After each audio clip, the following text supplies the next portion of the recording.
culture characters fit into alignment charts, so it's time to make like a bunch of famous voice actors and Dungeons some Dragons. Odds are plenty of you dorkbags have heard of the hobby, but have as little understanding about how it works as anyone over 60 has about being content with living as a single childless adult who doesn't care about where they live so long as it's a roof over their head and the neighbors don't shout out racial slurs. Unless it's at half-elves, the filthy, knife-eared mongrel mutts. So print out some character sheets, go shopping for some loaded dice, pack some expired snacks, call up all those friends you can only tolerate, and put on your favorite wizarding hat. It's time to do some motherfucking role-playing. Welcome to A Crap Guide to D&D.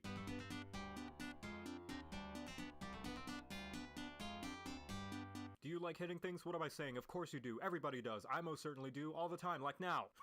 And hitting things is the best thing about D&D. You can hit literally anything you want. Better yet, you can hit it with a big fuck-off axe while flying into a bloodthirsty rage so potent you could be forgiven for mistaking it for some kind of super rabies. The barbarian is the best class for hitting everything and everyone hard enough they explode into a huge puff of confetti or a shower of blood and organs. What's the difference? They're pretty much the same thing. You get a D12 for your hit die, one of the only times you'll ever use a D12. But it does mean you'll be soaking up hits better than my pillow soaks up tears after I take a look in the mirror for a few seconds. You start with just about every important combat proficiency and any weapon of your choice. And if you're taking recommendations, I highly suggest going for the dual-wield chainsaw shotgun laser earrings with detachable missile launchers and drink dispensers. Ooh, and they have built-in cup holders. Look at that. No tool proficiencies, but who cares? Nobody uses tools anyway. You pick them to add to your character for backstory purposes and then forget they exist because you only ever roll for skill checks anyway, you lazy, thoughtless gobblebright. Yes, I just made that up, and it's what you are, you stinky feigl bitch. In fact, who even needs armor? Your pure, unadulterated chutzpah will block enemy blows better than even the shiniest of chainmail bikinis. Better yet, you have spider sense, which assists in you avoiding traps, spells, obligatory social events, and laundry. And of course, the signature trait of the barbar is being able to enter a ferocious frenzy of force that foes will fear for all their fannies. During your rage, you may be easier to hit, but at the game that you are better at hitting everything else. And not just that, your muscles grow to the size of crag-faced garmoofies. That's a made-up word. I don't care that the things I'm using for analogies aren't real. Intelligence is a dump stat anyway. That's why mine is the number that comes after 3. And now you know how to play barbarian. You're welcome.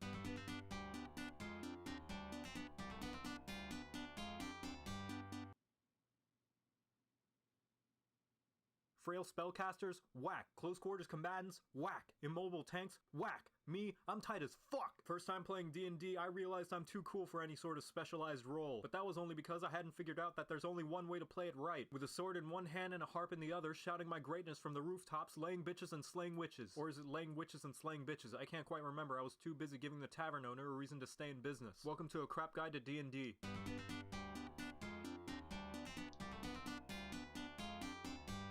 Jack of all trades, master of none is still better than someone who only has one gimmick and has to hide for the rest of the fight because they've run out of class features and spell slots. If the sword and shield were an RPG class, it would be the bard, one that's good at doing everything and doing everyone. You can cast spells, learn tons of skills, support allies, harm enemies, harm allies, support enemies, woo crowds, boo crowds, and most importantly, lay dragons. It's the most versatile class, and its various archetypes allow you to fill literally any role, so who even needs anything else? Need DPS? College of Swords. Need a tank? College of Valor. Want to make rogues useless? College of Whispers. Need to get good at the game? College of Sit Down, Shut Up, and Listen. Your most important feature, Bardic Inspiration, is like the little girl Wolverine version of the Big Daddy Logan, and is absolutely game-breaking. By being a radiant concentration of pure awesomeness, you can allow anyone else an additional die to roll and add to almost anything. Think that weak-ass wizard won't be able to make the con save against that poison attack? Inspired! The fighter needs to land the killing blow on an enemy with a high armor class? Inspired! Your wingman just told you about a hot piece of sliz that walked into a high-class tavern and that he needs you to hype him up to be able to talk his way in and maybe nab a few extras on the way out for you? You best bet your ass that homie's gonna be inspired! In fact, screw your wingman, you can do it yourself. Jack of all trades and expertise means whatever you're bad at, you're suddenly good at, and whatever you're good at, you're suddenly unbelievably amazing at. Nothing can stop you, well, maybe except a pretty face. By playing D&D, you automatically sign an unwritten contract that forces you to write your character to fall under the purest stereotype of whatever class you pick. Everybody knows you have to follow that contract or else Matt Mercer will sneak into your house and throw foam noodles at you from the corner of your living room.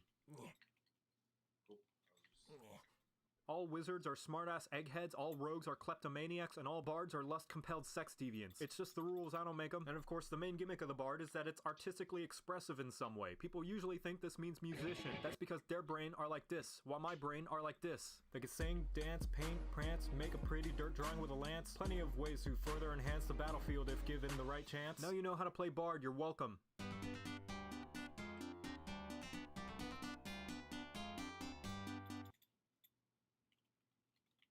Now this may sound rather odd, but sometimes the best in the squad is the one with the cross who can smite like a boss by harnessing the bitch slap of God. With a mace that even ogres will flee, you'll cast and crush things with glee. Some think they're not strong and those people are wrong. Welcome to A Crap Guide to D&D.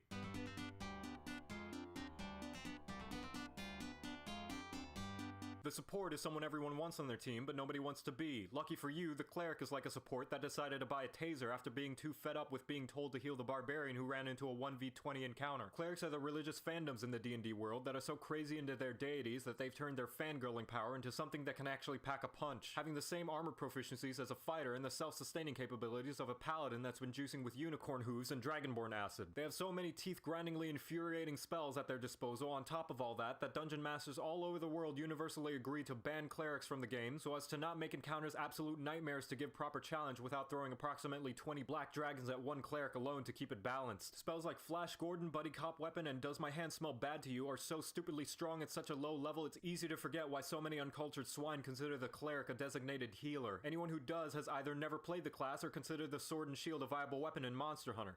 Wait, unlike most other classes, you pick your archetype at first level, and you have oodles, canoodles, and toaster strudels to choose from. To summarize, you have heel bitch, nerd, sunburn, and my axe, nobody dies, nobody cares, and a couple of more that I'm too lazy to mention. Seriously, with how versatile and independently strong you can build a cleric, you can make up an entire party full of purely priests, call it the Amen, and bust down Tiamat's door demanding her lunch money. And she would just build her own toilet to give herself swirlies so she wouldn't have to endure the kind of bullying you're about to give her. Channel Divinity gives you special limited use effects depending on your domain, and can be as dumb as Turn Undead, where the power of the gods can make a zombie run away from you like it's regained its ability to smell and realizes you've been sleeping with your Jesus blanket that you haven't washed in months. Or as useful as Guiding Strike, where you can choose to add 10 billion points to your attack roll so you'll be able to swat one fly with another fly's deuce being whipped around on a string like a yo-yo strung around your pinky toe while blindfolded. The only downside is that you get a pitiful amount of uses, like a gym 2 weeks after New Year's. And finally, the most notable trait of the cleric is Divine Intervention, where if you are a good boy or girl all year praying happy thoughts and burning that dank holy kush, if you wish upon a star, the clouds in the heavens will part and the literal gods will stop playing their game of Jenga to fix whatever dumb problems you and your party have gotten into, and then avoid you for 7 days debating whether or not to write you a holy restraining order after seeing you pissed your pants fangirling over your religious senpai noticing you. And now you know how to play cleric. Amen.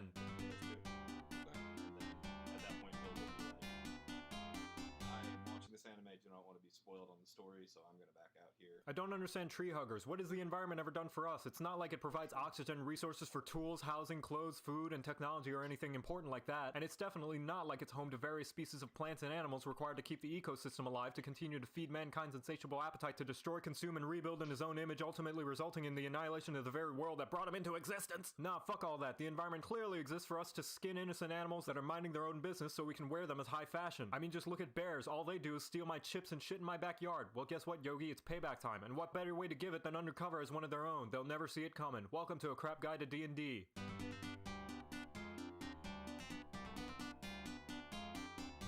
The druid is what happens when a ranger decides to fully commit to being a furry/hippie instead of just half-assing it because they're only trying to impress that sexy dryad they met in the forest that one time. They're primarily a casting class, but unlike clerics with their holy senpai, warlocks with their sugar daddies, bards with their awesomeness, or sorcerers with their rich magical parents' inheritance, druid's magic comes from Mother Nature, and from first-hand experience I can tell you now she's an absolute bitch.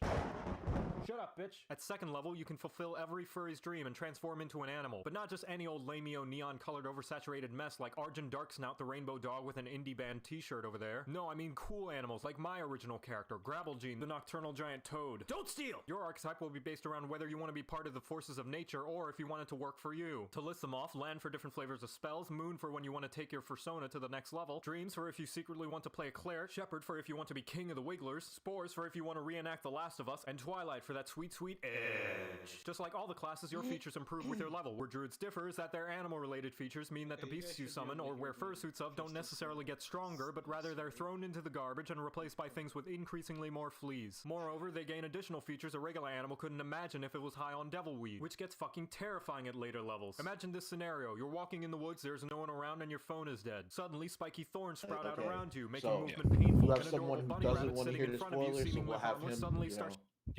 leave, and then from here on, this is raw spoiler time right now, right? And then I can go on about my nitpicks. Yeah, that's I think that would be the best play. Will you shift your mic back a little? Sorry for the extra inconvenience. The other option would just be to have Bill sit out on this one, but I'd prefer not to do that since he was also out on the last one. It's all good, man. Thanks for letting me know before I went in. Kenny, would you mind moving your mic back a little? Nope, that works for me. You guys should be able to hear me chat just as well as the right. Can you hear Kenny and Richard so far? Hello. Yep. If I did it right, and I'm pretty sure I did it right, you could. Oh no, Yuki, did your ceiling like just? Okay, yeah, no, you've got more ceiling important things fan. to deal with. Yeah, yikes. Okay, well, everybody else, hi. Can you hear me as well as Richard and Kenny? Because I would need to make sure that the audio back end works properly.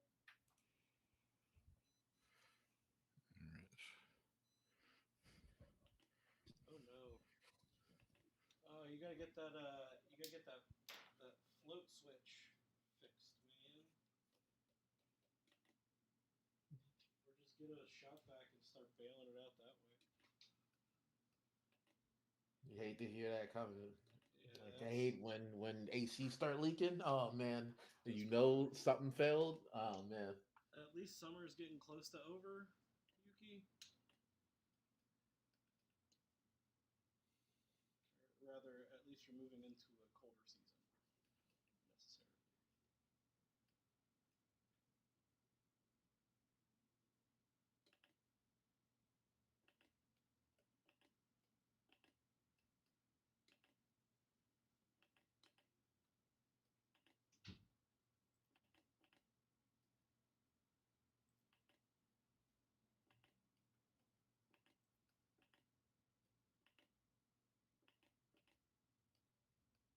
Someone just started playing music loudly outside of our house, so hopefully that stops soon.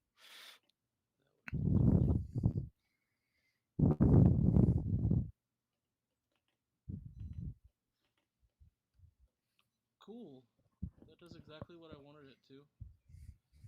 Richard, you're gonna have to help me with some better framing. I can't see the stream, so. Kenny, I get just air from you. Yeah, I'm not saying anything at the moment. I apologize. I'm trying to fix it, but. All right. Let me close my door. Yeah, Bill. I'm gonna try to keep it only up to where the anime is at, and not gonna cover the non-anime stuff. Excellent. And then once we get past that, I'll let you know so you can bounce out so I can get into the actual nitty gritty. Sounds like a plan, my friend. Seth, is that better? Yeah. Cool.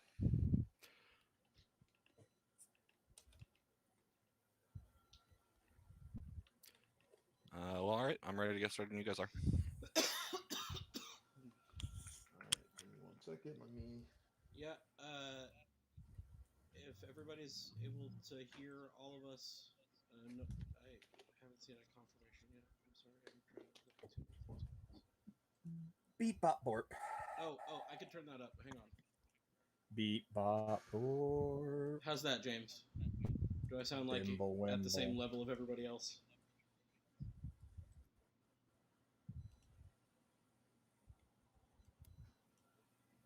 There might be a bit of there might be a little bit of sync issue with me, but it'll come out in the wash. So you guys let us know what it ends up doing. You're a sync issue. Ow. Fuck off, Bill. Mm-hmm. Yeah, no. Somebody had to say it. It's real intense and pretty unnecessary for this tone. In this economy, Bill?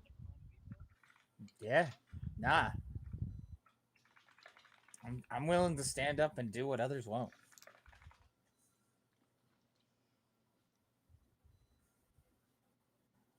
All right, Richard. Oh, that's a fire truck.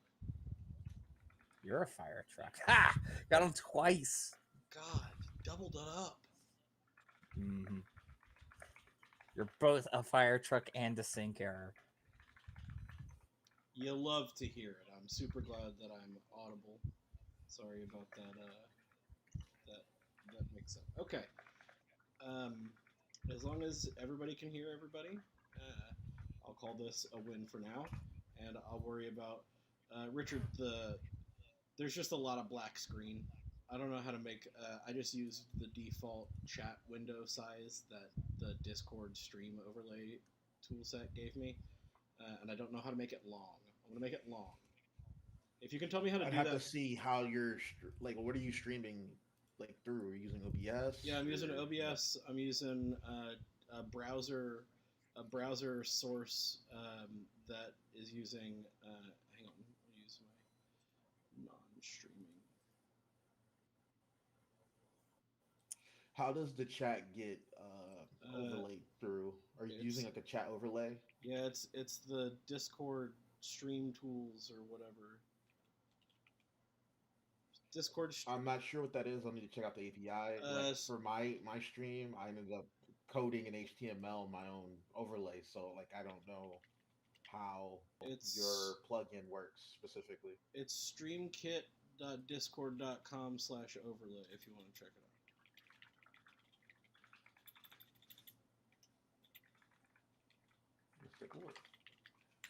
I do want to ask the question.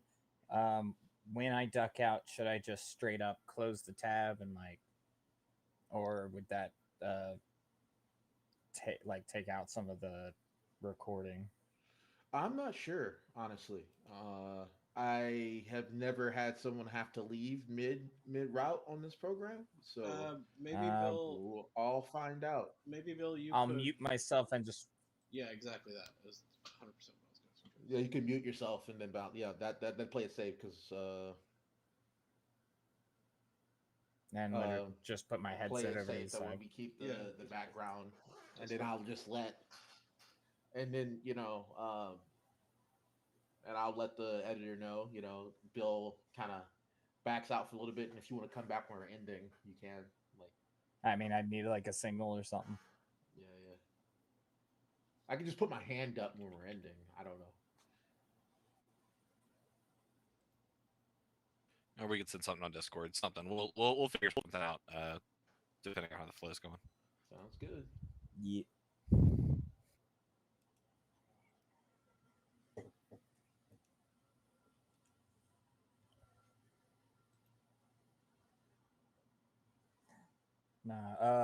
I've been watching this anime, and the slight differences I'm hearing from Kenny make it really sound like Tate no Yusha, or at the very least, like. Oh, dude, don't get me started on the anime Tate no Yusha versus the web novel. We probably definitely are, but let's save it for the show. Yeah. Oh my God. Okay. And then I'm ready whenever you guys are. I'm good. Yeah, all good. Solid. Let's go. All right. And I'm going to hit the start recording now. Hey everybody, we're back again. Man, this content coming out so quickly. How many times have we recorded? We're beating our average by like infinity. I mean, imagine recording every week. That's crazy to me. Modern technology. Hey everybody, I'm Jonathan Kenny, the host of the Treading the Path of Heaven podcast, and we are here talking about our favorite Asian literature in web novel form. That we're fans of and in no real way experts about. But I'm joined as always by my hosts. I'm Bill. I'm Rich. I'm Seth. I was really triumphant about that one, I'd like to say. Like, I was really happy about being Seth that time. Well, I mean, that's good because it was like a downer last week. Yeah, I was a little disappointed. It feels good to have Bill back. It feels good to have Bill back because, like, the timing on the intro is just way cleaner. Yeah, Bill, you aren't gonna hear it until it gets edited or whatever. But we didn't know what to do without you, bud. I was like my co-host as always, and then they're just silence. Neither one of us knew who to hop in. Sure shit wasn't me. I go last. That's all I know. It's fine. I'll just show up, say it's Bill, and then I'll just hit mute.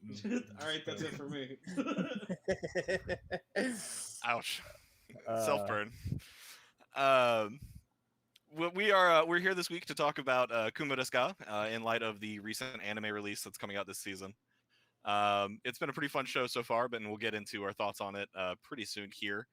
But we also wanted to take the opportunity, since we've already talked about Kumo Desu in a previous episode, to do our Nights episode. So Bill is watching the anime currently and doesn't want to get spoiled past that. So the first segment will be talking about the anime, and after that we'll be going into the Night section. And Bill will duck out.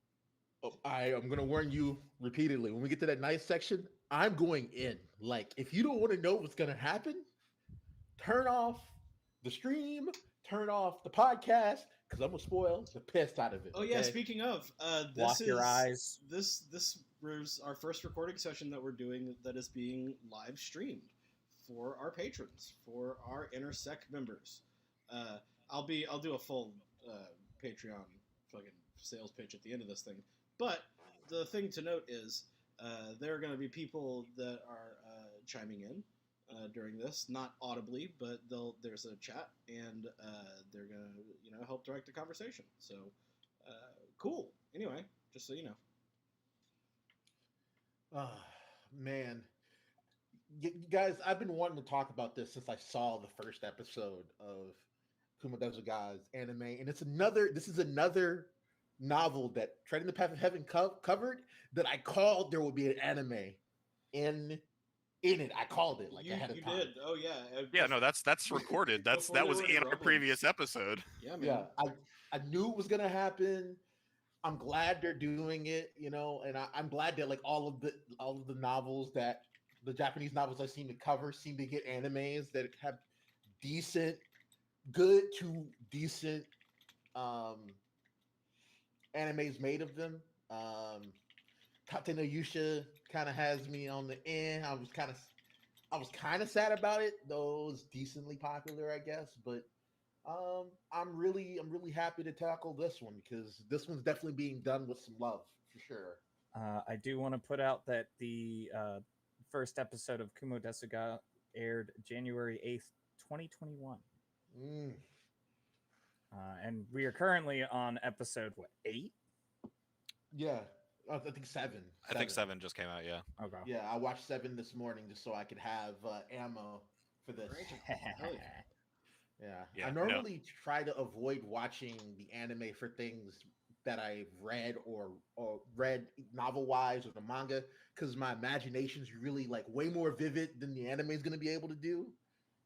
But this one wasn't that bad. It doesn't hurt me the way Tate no Yusha did, but it's also not as animation-wise impressive as Slime Show, because like you can tell Slime Show has a bigger budget. Yeah, I mean, well, Slime Show is about a simultaneously a cute anime slime and a cute anime androgynous person, so you can't lose there. Yeah, I actually wish this one had the bigger budget because when we get into the spoiler stuff, this anime freaking like this novel goes places. Okay, it goes places. It was very funny because like there's a certain part that we'll talk about later, but like the pacing of the story is very much like, all right, this happens and then this happens and then this happens, and it's very like ordered, and like you're like, all right, here we're gonna go through like a training part, and then a big thing's gonna happen, and then we're gonna have a level up, and then she's gonna use her new tools, Metroidvania style, to like solve the next part of the dungeon. And it's like the pacing is very like similar. You get into a rhythm, and then like something happens, and everything just goes insane all at once. Like that's one thing about the anime. Like the first few episodes of the anime, I don't think they give the narrative poignancy that the system actually has and the system voice actually has. Like it is important from a story, not just from like a game or a level up stuff.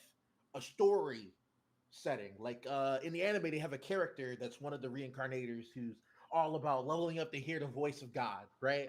And there's a whole church and background world building they should be doing in the anime that they're kind of casually touching on. That's way more important than the anime is giving it credence for, right? Like,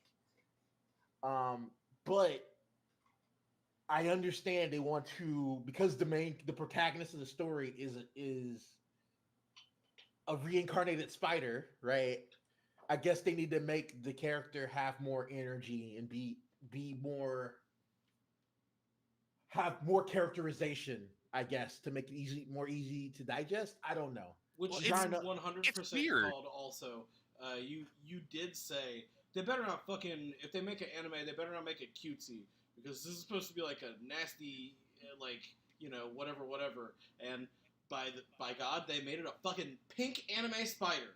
Kumiko-chan is described as being terrifying looking when she, as a spider, like terrifying. Like the Terratex, the greater Terratex, all of them are supposed to be terrifying looking. Like, did y'all watch episode 7? Oh yeah, no, they've done a good job of making all of the spiders, apart from her, look terrifying. And honestly, they've done a pretty good job of doing like horror cute. Like she's definitely too cute in terms of what I've been reading, but at the same time, I mean, like also like the 3D animation for the models for some of the monsters, and it like kind of got me feeling away because the way they describe it in the web novel, some of those things, like especially the Earth Dragons, are terrifying. They're like the weight of every time Kumiko runs into an Earth Dragon, it feels, when you're reading it, it feels as dangerous as they actually are. But then you watch the anime, and you know it's almost like Transformers Beast Wars 3D animation for them things.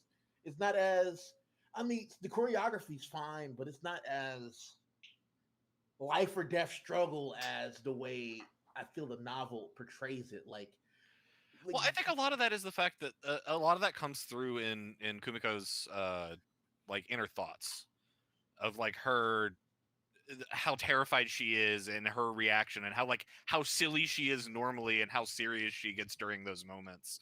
Yeah. And like that sells a lot of the danger to that, and it's hard to do that while maintaining the, like, it's weird because like she does talk out loud to no one just about as much in the book as she does in the anime. Oh, for sure.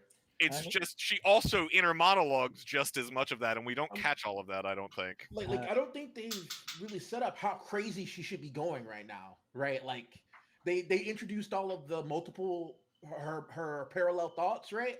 Mm-hmm. And they've done it in a real quick, a real cute way. They kind of do it a little bit cute in the web novel, but like really though, body in charge, intelligence in charge, magic in charge, all of those variations of her mind and her stuff splitting is a little bit more impactful to her like it corrodes people. Like so, they go into, as somebody who hasn't read or watched this thing, describe this. It's just like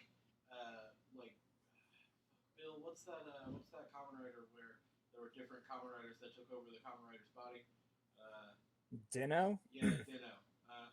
It's kind of like that, where just like somebody with different priorities is in charge every. No. Like, it's one person who has four, like you have three other people's worth of brains all operating, and so Magic Mind is literally a person's worth of a mind researching magic and making sure magic works. And Body Mind is simultaneously. Body Mind is only focusing. I literally only move the body. Like imagine your human brain, instead of having to operate all of your other thoughts and do stuff, the brain's just focused on moving the body and surviving and eating. That's really all that brain is focused on. She's made her brain multiprocessor. That's all. Yeah. Okay. But so like she's threaded those cores. Got it. Yeah, but here's the thing. In the novel, it's other people have tried to take the multiple processing, all the other stuff, except it's it literally destroys your mind. Like what is it? Detect. Like the anime has gone so the softball detection in appraisal. The softball detection in appraisal. Those moves are insane, right? Like in the human world, which is something the anime just skipped over. When people are born, like the main characters, you get the other isekai characters, the other reincarnators, when they're born, people get appraised. They go to a machine that appraises them, determines if they're determines their life, the way they can go with their life, their potential, how much mana, how many skills they have when they're born, all the other stuff, right? They skip that in the anime. Appraisal is so dangerous, they designed a machine to do it, and they tell people don't even try to use it, which is why if you've noticed in the anime, they have the chick who wants to hear the voice of God, and if you see somebody with a taboo thing, let her know. They haven't really focused on the weight of the taboo thing until like episode 7, but also the reason why she's asking him to appraise people is the fact that he can even use appraisal is a huge, amazing accomplishment for a human, especially a human of his level, right? Like appraising can destroy your mind. It is very difficult to do. It's because a lot of information. There's so much that can be gleaned from an appraisal. Yeah, they basically established like if you were like the son of like an auction house and your entire life was like looking at precious and unique rare things, you might eventually pick up the appraisal skill. It's hard, it's difficult, and they use machines for it, which is why determining bad skills or quote unquote taboo or heretic skills is difficult for things. Like even the church of the whatever that they follow have a hard time of following people who can do it. And you can hide your abilities too. That's a thing that they don't cover either. And but like all of this and like in the part where they are in the side story in the anime, all of that has been covered already in the novel. Yes. Because like the side story is almost like it's like 60% exposition about the world and world politics and like 40% high school, these are other reincarnator drama. And in the anime, it is like 90% here is a reincarnator drama, 10% exposition about the world and world politics. Also, like they don't cover enough of the world. Like what is it? Hugo, the fucking fire sword guy. Like he comes from like they're at this.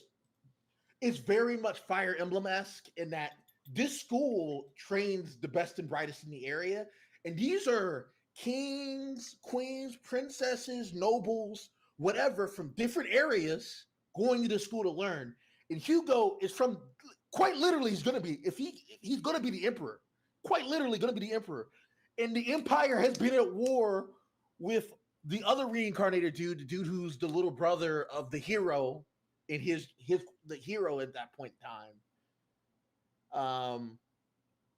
With their kingdom, and their kingdom only really gets to survive because they have the heroes party and they have enough magical and levels, and the anime hasn't touched on that there's great mages that exist in this area holding the front line between the labyrinth and the empire and the kingdoms, and like it's really interesting world building.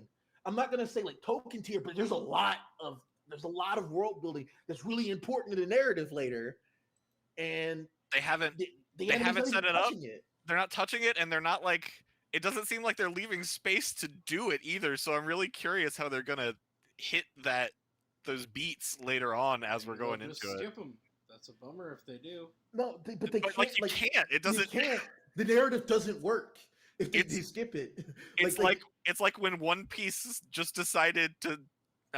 Like when the 4Kids version of One Piece just decided to skip over Laboon. In One Piece, it's like, Brook is coming up later. Like that's a part of the show. You can't skip Laboon. Like they're trying to shoehorn stuff. Like the kids should be hearing like stories about things happening, like earthquakes and shit happening, not just like earth dragons fleeing the labyrinth. No, the earth dragons showed up randomly. When they were, what was it, episode 3 or whatever, just showed up randomly. There's a reason for that shit, guys. Like, things are fleeing the labyrinth, and like it, you know how like Julius and the heroes parties going in the labyrinth on a quest to hunt down a spider, something called the Nightmare or whatever. Like that scene in the anime, if you just follow the anime's narrative, makes no sense, right? Like that whole scene doesn't make sense. And it's just kind of shoehorned in the middle of a narrative that matters. But that scene's actually hella important, and they're not even going to talk about it, right? Yeah. I'm sure they're going to come back to it randomly in an off thing in the last episode. And I'm just like, God, I can't imagine anime only watchers seeing this because there's no way they would even know what the hell's going on, or even the comment she just said. I don't even. Yeah, so I'm looking forward to see how the anime resolves that. Basically, all in all, I am am enjoying the anime. Like it's fun for what it is, and they've done a really good job of selling like the silliness and like the carelessness of Kumiko's character, which is like something I thought was originally just annoying, and then the anime helped me realize was actually no, it's not annoying. This character has a stupid personality, and like it's fun once you actually get to know her. Don't get me wrong, I'm not hating here. There's spoilers. There's a spoiler I want to talk about to explain why that's happening. Yeah, I'm pretty sure you actually, I might actually know that one, but dude. Oh my god, dude! There's so much potatoes in the story that I want to talk. Like, this is a very This should we stop here for the and move on to the Knights segment, or? I mean, I could talk about this with Bill's here. This whole story, just preface people who are going to leave when we get to the spoilers. This whole story is literally meant to deconstruct isekai and lampshade. That's the whole purpose of a lot of the stuff in this story, guys. Like a lot of it just lampshades isekai stuff. There was a moment where Kumiko asked or talked to someone and said, "I don't speak isekai go." I don't speak the isekai language, and I was like, "Oof, man, that's powerful." And like, you gotta realize when this was coming out, what novel was coming out in the light novel, it was coming out in the sea of the isekai wave, like the sea of it. Like I'm talking like Sword Art Online and all these other things were the biggest stuff in anime, and the books were selling like hotcakes, all other stuff. And then you have this web novel that literally there's a Kumiko and unnamed administrator are roasting. They have stories where they roast the genre while being in the genre, but they roast the genre in character because they come. Oh my god, I can't wait to. We might need to go into the night. Like her personality is such a like shitty Hiko neat like style, like stereotypical Japanese Hiko neat, and like so like satirical and like, haha, life should present itself to me for free, and like her personality is such that it makes living that duality very easy. So I feel where you're coming from there. I guess I'll bring this one thing up before I do bounce out. The voice actress, she is the same voice actress that plays I think Yukiko-chan or what from Aho Girl. Really? Of course. Yoshiko. Oh shit! It's perfect. So appropriate. It's perfect. Absolutely perfect. Okay. So yeah, no, like, they must have watched Aho Girl and been like, now that's our chick. No, she's got that crazy mix of like stupid and spastic energy. Like, yeah, like, no. I knew she was gonna be a little like really quirky from reading the novels way back, like 7 years ago. God, that's like 8 years ago. God, that's a long time. But I do love the performance of Kumiko-chan and in the show. Like definitely everything with Kumiko and the way the voice actress does the inner monologue with herself, and how that's most of the show when Kumiko's there. It's just Kumiko talking to Kumiko and the voice actress just talking her mind off. She's pulling that off in spades. Like ignore my negativity about the pacing and how they're portraying the storyline, because I just know everything already. It's very well. It's like literally, it's very well cast. Yeah, no, most of the show feels like an episode of like My Crib's Dungeon Edition. Where like Kumiko's just like, check out my magma cave that I have to survive in. It sucks, but I did eat some catfish. That's the one thing I wish was they did more too. I keep saying this. The system, literally, they really haven't portrayed how terrifying that lava level actually is, especially with the way they've shown it and everything. The middle portion of the labyrinth where it's nothing but flames, and she's just being down there is literally killing her slowly. Yeah, no. She's doing the monster equivalent of like drinking potions to overcome constant fire damage until her skills build up strong enough where she can live there. It's fucking.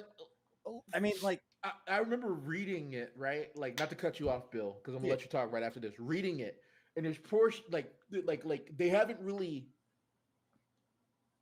like it happened. The leveling up, giving them full HP. Like they've shown that in the anime, but they haven't really shown why one that's special, and two, it the level ups are like life, like how terrifying it is to be Kumiko and not having access to HP regen, because literally in the anime she only reaches HP regen at this level.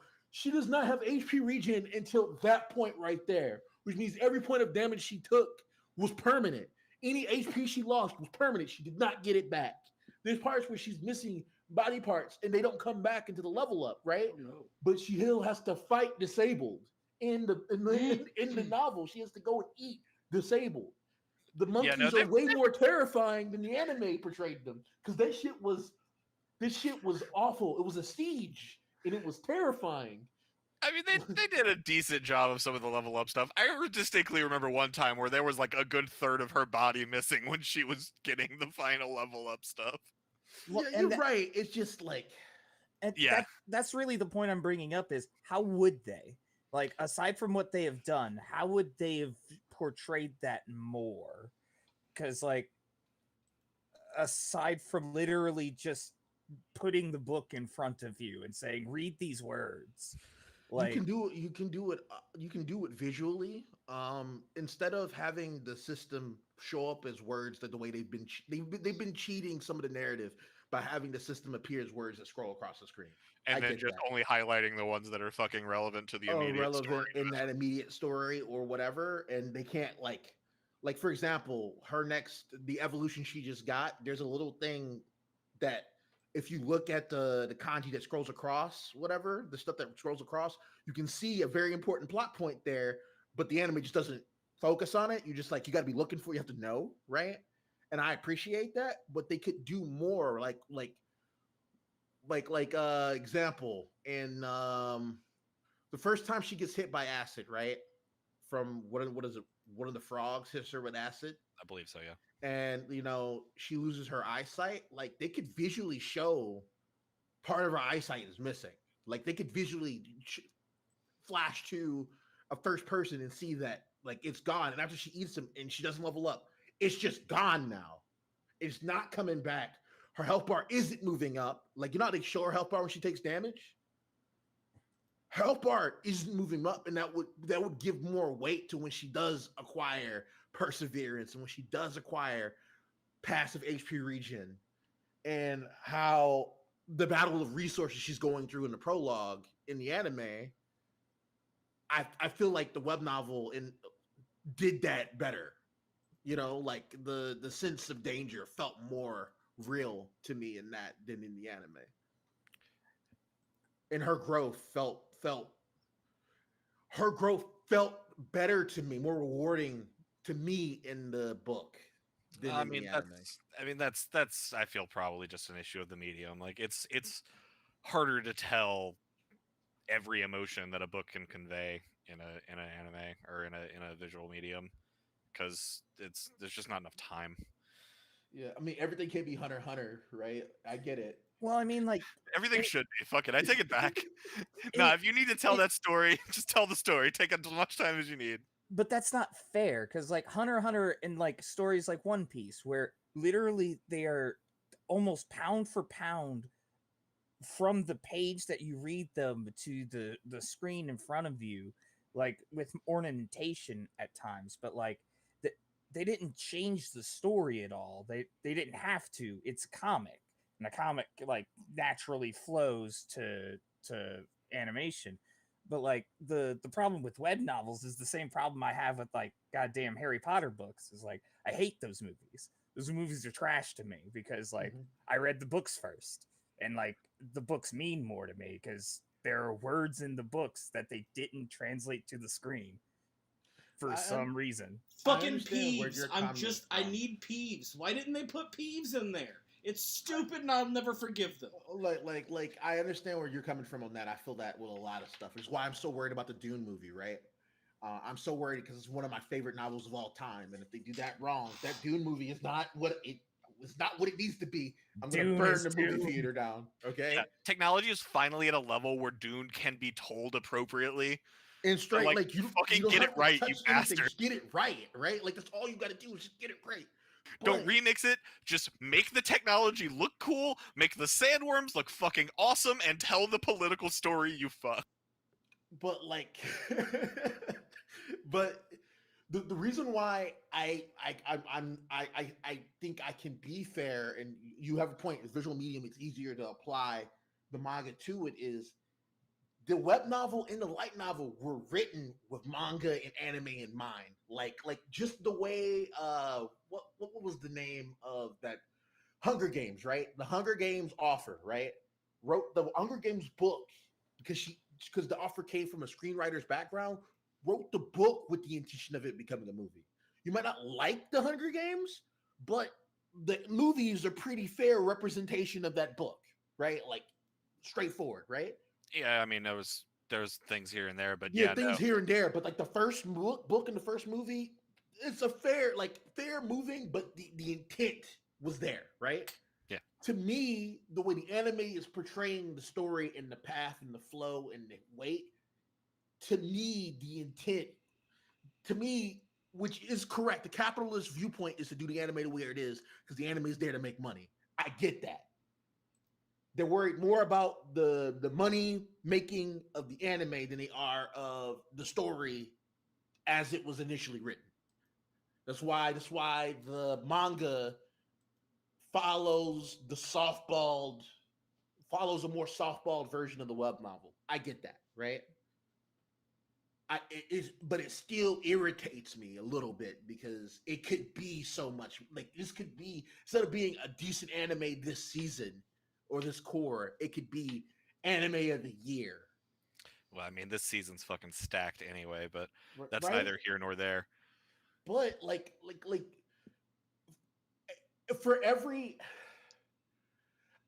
far be from me wanting stuff I've read to be portrayed or made with love. Example, I'm going to give an example. This is an aside. I read Three Gatsu no Lion, right? Like March comes in like a lion.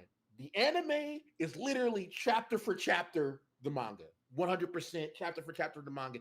Even the side stuff, the pacing, the jokes, all of it. Shaft cared enough to literally coordinate and have calls with the author as she worked on the manga, and the author got to literally draw their intro, like the storyboard for the intro, page by page. They pulled it from the manga for the anime, which is done with love and won awards and all the other stuff. It might not be the most financially gaining anime of all time, but it's still really good and it's still going to be remembered, right?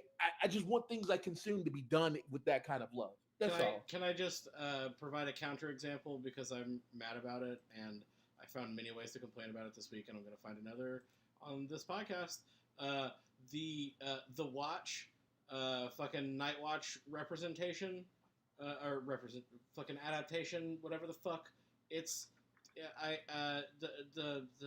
the Discworld. It's Discworld. It's supposed to be Discworld, but it's like gritty and dark and not goofy and fun, and I'm just fucking annoyed, just really annoyed that they did this after Sir Terry died. It's just, yeah, new Terry Pratchett. I didn't know they were doing a Night Watch show. It's so bad. His daughter is not participating anymore. I hate to. She dropped out of it super early because she saw the writing on the wall of what this was gonna be, and she was like, "Nah, I'm not. There's no reason for me to be here." Anyway, sorry. That's not what this podcast is about. That's heartbreaking. That's no. That is terrible. Sorry. In regard to the Kumo Desu Kai anime, like I'm not sure whether what they're doing is for the sake of like they only know they're gonna have 26 episodes to tell this story and they're deciding what to cut for time, or whether they're like, nah, we could tell this story in an easier way, or like, this scene's going to be hard to animate, so let's change it. Like I'm not sure what the motivation is behind the changes, and I think that'll become apparent as the show finishes. But I'm cautiously optimistic, as I am in most things, but I think it has some red flags that have definitely been raised. That being said, what they've done, they've executed well. Like, it's not bad. Like we said. Like, please don't take what I'm saying as a negative. A it's not bad. I enjoyed the show. I get it. I just expect a little bit. I had higher expectations, and if the problem is because I went in there with higher expectations, it hurt me a little bit more, and that's the problem. Like, I always expect way more than I should be expecting because I am an optimist. Well, Bill, any last thoughts you want to say as the non-novel reader of this about the anime? Anything you want to talk about before we jump into spoilers? I was actually gonna ask how everyone or how we felt or how people felt about the adaptation of Slime Show and Tate no Yusha in comparison to this, both of which are isekais I've read a little bit of and have watched anime adaptation of, as well as Mukusho Jobless Reincarnator. I haven't read Mushoku Tensei, although I have very much been enjoying the anime. Slime Show, from what I've read, like the with the exception of the OAV shit, which was just made for that and was very much cash grabby and sucked. The actual core anime has been really good at telling the story, with the exception of the pacing being slower than I'd like. The pacing is hella slow, but they can tell they're just milking the fact that it's going to be a cash cow.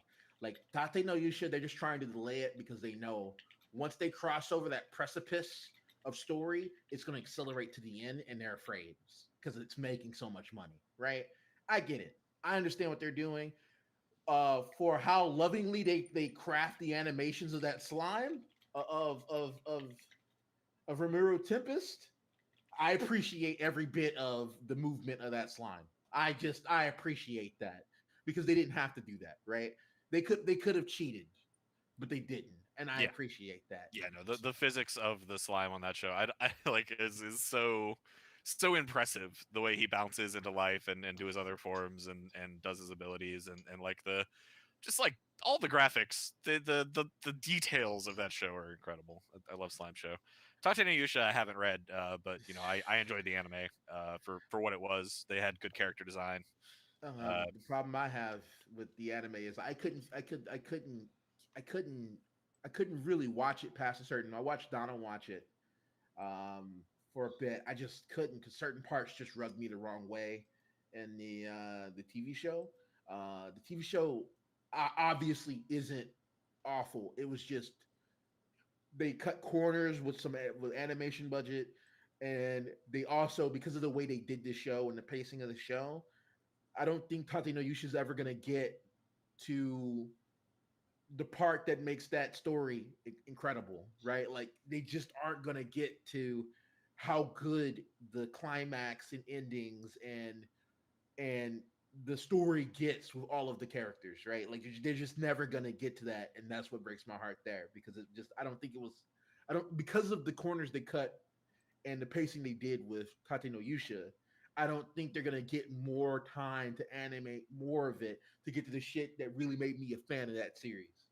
Yeah, no, it was unfortunate that I spent the entire show or the entire first season waiting for the first episode of the second season. Yep. Yeah, it seems like that shouldn't be a thing. They didn't need to drag this shit the way it did because the novels are way snappier than that freaking anime was. Like I don't. We have some chime in from chat. Just FYI, Yuki says that Yuki Okami, whose name will forever be spoken.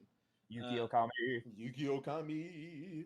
I myself feel that none have hit their novel mark and feel underwhelming or underrepresented. They put me off watching them and then said the Harry Potter reference was very accurate. Ronnie Rowe says he didn't read the slime novel. He didn't really enjoy it. Maybe the adaptation. Maybe the novel was better. Aileron, a non-patron who can't hear any of this right now, but I put the question in chat because there's a significant delay. Says Tate no Yusha says the adaptation is like passable, but the slime show pacing's weird compared to the novel. That's pretty much right what we felt then. Yeah. Well, and my problem with truly with I feel Tate no Yusha, which is why I wanted to bring this up, was I don't think they conveyed how angry he was. They did not. Just how. But they also didn't really give weight to how bad his treatment. Like, this is not Tate no Yusha Nights, but for real, he's treated so terribly. Like the level of his treatment is so much worse than the anime could ever portray, that the books capture, and his it's almost to the point where it gives him like PTSD throughout the whole series, and he works on improving himself and getting to the point where he doesn't need to quite literally put a slave mark on them so he could trust being around people. Right? Yeah, no, he has like the opposite of Grid's personal story. Like he started out being a trusting normal person, and then so much shit happened to him that he just broke as a human. But also damn, the anime. Yuki said exactly what Bill said, or what everyone has said so far. In adaptations, I always have scenes that I want to see, or a certain point I want them to hit, but they rarely are ever get there. Like, they just don't. They don't have the legs. It seems. No, well, the thing is, the things do have the legs. The adaptation takes the legs clean off of them. It's ever so rarely you get a company that's able to take a story and run it the way it needs to be run. I'm going to point out one. I'm not the biggest fan of this manga, but Demon Slayer's adaptation literally took a story that had okay legs and gave it giant legs. I gave it wings. Gave it freaking wings, which is what an adaptation should do. It should improve the source material, not make it worse, which is what the problem I had with Tate no Yusha's anime, because it's not even in the same universe as where that web novel goes. And it breaks my heart because the web novel, even with its translation issues, still is a better product than an anime I fucking tried to watch. That's being produced by an actual studio with a budget. It's crazy. A dude writing a story in his house is just, oh my God. Well, you said the problem right there at the beginning of this whole thing. Like, these people can't match up to your imagination. It's really your fault. You're right. It's my fault, But Richard, bring your expectations into line, bud. But here's the thing. I should have good expectations. Look at One Punch. Look at One. One can't draw. He can only write fun stories. He can't draw. He draws stick figures, man. And he animated 2 of his stories. And they animated those stories with love and care, okay? Like Mob Psycho and One Punch Man, animated with love and care. Adapted with love and care. That's all I want. There's a dude who was drawing a stick figure manga on the internet, and he gets more love than an established. No, I'm gonna stop. Careful what you wish for. You might end up with fucking Pop Team Epic and get just like a half bullshit like sketch show. I don't know what you're talking about. Pop Team Epic was maybe the best thing that came out that season. I said half bullshit. It's because they half did it, and then to fit their 30-minute runtime, they just did it again, but with different voices. That's fine. I don't even think that's what the point was. I think that was literally just the show being like a giant middle finger to you, being like, no, you want a full show? No, we're not going to give that to you. You get our double shit show. That's the point, right? Like I'm okay with that. I want things to take risks, right? Like one of my favorite animes of all time is Shinsekai Yori, right? It had no budget. It had no budget. It was done in a different director every episode, so the art style changed every episode, but they adapted the novel piece for piece. The novel adaptation was incredible. And then at the same time, you go and look at like the manga they tried to adapt, and they ruined it because they tried to do it that would sell more. You don't go for the sell, you go for the art. It's art. It's art first. To me, it's art first. Yeah, but that's not the way the world works. Fucking unfortunately. Sometimes you get the art though. Sometimes you get the art. And that's what makes those like fucking moments so much more impactful and fucking meaningful. You gotta fucking hold on to that shit when it happens. Yeah. Well, I guess I should. Yeah. I got my my questions and the things I want to talk about out of the way, so I'll have fun talking about the nitty gritty. All right. Thanks, Bill. See you, bud. All right. Y'all ready for this? No. I can't help myself. If we have to pay for that, I want to talk to Quad City DJ's lawyer. I need it. Yeah, let's get some rights for Quad City DJs. Jesus Christ.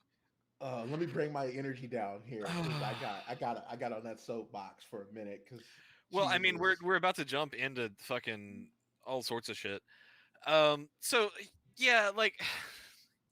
I'm about halfway through the novel. I'm at like 187, I think, currently. But that's far enough that some of the major plot points have started to be revealed. Like if not the actual twist, her the taboo? skeletons there. Yeah, she maxed out her taboo. Yeah. Okay, like everything starts to change when that taboo maxes out and you learn the truth of the world. Did they tell you what the truth of the world is yet? Well, I mean, it's like. Yes and no, like they're obfuscating still, but they've more or less gone to the fact that it's like there's a game system sort of thing, and the people that are running it are forcing the demon lord and hero cycle to continue over and over again to like because the thing it produces is the byproduct of that is what powers their system that they care about. Well, it's more like okay. Let me set this up. Spoilers, okay? Spoilers. Hey, yeah, guys. We tried to make this clear earlier, but if for some reason you didn't catch on, we're moving into the night segment of Kumo desu ka. So, if you're watching the anime or reading the book and you don't want the ending or anything potentially to be spoiled, stop listening now. You've been warned. So, Kumo desu ka, first and foremost, isn't a fantasy story at all. Not fantasy. Kind of fantasy. Not actually fantasy. It's fantasy. Actually a post-apocalyptic science fiction story with a fantasy isekai put on top of it. That's what it is. The place where they're living is a desolate apocalypse, and only a small part of this planet people can live in, both for the demons and the humans. Whatever. The system is literally designed to have people expand their souls via learning skills, then die and have their soul, their MA, the MA field, have their souls re-enter the MA field to replenish the energy that they've stolen. Previously on this planet, they had created machines. They had the ancients had made machines that literally used the MA field, the energy from the planet, the life of the planet, to power the things to the point where the planet and this incarnation of the universe can't literally exist because it's all been drained. So the god who's over this, who mind you, the person who goes by the issue. It goes by the name Administrator D. So descriptive. Describes himself as the most evil god. Yeah, no. She 100% has enough power to solve this problem without sacrificing, but it's a punishment for these people. You're going to fight and die forever. I made the system, but there's always going to be a hero and a demon lord. Demon lord can be infinitely powerful, or human can be infinitely powerful, and they can always kill each other, no matter the level difference. It does not matter to her. We need you guys to fight and die repeatedly, over and over and over again, to replace the energy you've stolen. Mind you, D can just fix it. Can just fix the world anytime she wants, but chooses not to because she's a bitch. It's less entertaining that way, and she's very bored. It seems she's very bored. And if you notice in the anime, they actually show this when she does appraisal on herself, and you see that when it says her name is nameless, and the story's trying to make it seem that Wakaba is her. Wakaba's not her. Yeah, I'm pretty sure you actually might have. I don't know if you did it on the actual podcast, but I think when we were talking about the thing, you let me know that she was that she was just like a spider in the classroom, right? Yeah, Like, she was just a spider in the classroom. that And just got caught up in the thing. Wakaba was bored and hiding from other gods because she doesn't want to do her goddamn job because she's a lazy bum. So when the hero and the demon lord teamed up together to shoot the energy beam that it was targeting Wakaba. All those people died because they were targeting Wakaba. Because Wakaba's a bitch. I love the idea that the previous hero and demon lord were such geniuses that they're like, no, let's master dimensional magic and go try and fuck up the people that have trapped us in this cycle. Yep. But they fucked up because their system skills didn't work outside the system, so then it just blew up. Yep. And to make sure she's not tracked and make them believe that they got her, she literally implanted all of the basic parts of Wakaba's memories onto the soul of the spider, and for funsies, just put her in there. Which is why, like, when in episode 7, when she levels up a little bit and she's like, "Oh, is this all I got? All this?" The administrator comes down and gives her something. She's fucking with her, giving her ruler skills and stuff. Literally fucking with her pet project because it's entertaining to watch her struggle. Because Wakaba's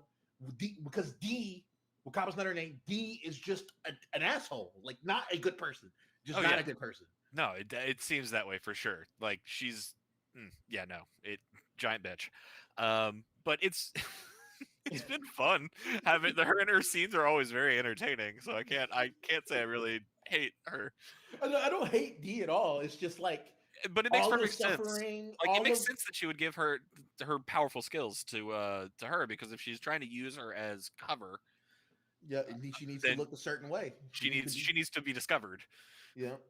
So like it makes sense to me, and like I think it was like, I mean, she said it right there in the thing, and I think there was a grain of truth in there that, like, you know, the wisdom thing was a reward for working hard because she had lived up to her expectations. Not that Kumiko knew anything about that at the time. Yep. But no, like specifically, like I think the pacing, the novel goes insane the second she gets out of the cave. Well, I mean, it's when she maxes out Taboo is like really Taboo hitting 10. Everything, like even her tone, the tone and the way she perceives herself, like fun, happy Kumiko, immediately goes away. Yeah, she's like murder assassin, and then she like kind of comes out of it a little bit, but not really. Like even when they flash to Shiro, like in the beginning, like when they flash to her being Shiro, and you haven't got the Shiro Ari yet, right? You haven't got the Shiro Ari. I don't think she's been in the story. Like she's shown up in the side story, but not in the actual thing. I don't think. Okay, so the way the novel tells a story is everything's happening. The narrative has things happening simultaneously, but the whole time you're actually jumping forward and backwards in time. Everything with Kumiko as in the stuff is like, I'm talking years and years. Like I'm talking like all of the kids are babies being born, and Kumiko is walking around doing shit. That's because they all got literally born at the same times, but spiders mature to adulthood like instantly. Yep. And all the other kids were humans or dragons or whatever, and had to actually age their way to adulthood. Or like, so she like became an adult and started immediately gaining skills. And you have the other people who were born as monsters too. Like one of my favorite characters, they're probably never going to get to in the anime, Wrath. He goes by Wrath. He's one of the reincarnators. He's born as a goblin, and goblins in this world are very spiritual and they're peaceful. And a tamer comes to his village. Okay, this peaceful goblin village, and steals his big brother, and turns him into a murderous monster via taming and drugs and all other stuff and mind control. And then comes back to the village and starts using the brother to murder and eat the village and their family members, whatever. And then the human tamer tames the reincarnator, tames him, breaks his free will, and makes him kill and eat his own little sister. And it just breaks him. And he gives himself over to the ruler of Rat. Like getting a ruler skill is a big deal, because that means you've gained like you've either given yourself over or gained control over a feeling, a sin, or something like the opposite of the sin, the virtue, yeah, the virtue, right? And he gives himself over to wrath and just. I love that Kumiko basically, like, she ate like these little pill bug things and got corruption resistance, and it's like the whole, like, it was like such a tiny small thing in the story, and it's like the linchpin of fucking everything. It's so huge. It was so huge.